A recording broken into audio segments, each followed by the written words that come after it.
Hola, buenos días, chamame Alberto Caride e quería felicitar a Universidade Laboral por estes 50 anos de ensinanza no que tanto aprendimos e tanto desfrutamos. Eu fui tamén alumno da Universidade Laboral, fixen o ciclo medio de electromecánica de vehículos e despois o ciclo superior de automoción.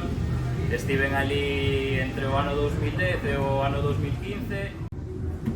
Recordo como unha etapa moi bonita, aprendí un montón, sempre con profesores moi entregados, un ambiente de traballo e de aprendizaxe brutal. E bueno, despois de pasar por aí, pois empecé a traballar coas motos de carreiras e ahora mesmo pois estou facendo o Mundial de Moto3 no equipo Intat GP como mecánico de Guido Pino, un piloto italiano que este ano fixo o seu debut aquí. Despois de varios anos, levo xa 7 facendo carreiras, 5 no Mundial, pasei por diferentes equipos, estive con Idemitsu, estive con Ayo, agora é o meu segundo ano con Intac, bueno, moi contento, gustame moito isto que fago, é un traballo diferente, duro, pero tamén moi satisfactorio. Pasamos moitos días do ano fora da casa, viaxamos por todo o mundo, en total son como unhas 24 ou 25 semanas de traballo fora da casa, un ritmo bastante exixente, pero bueno, disfrutámoslo, final é o que nos gusta, ¿no?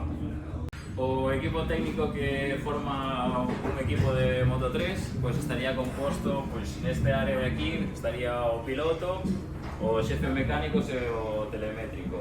Estas dúas persoas, o xefe mecánico é o que toma as decisións do setting sobre a moto e tomas en base a información que lle transmite o piloto, por outro lado, a información que obtén o telemétrico a través de todos os sensores que compoñen a moto.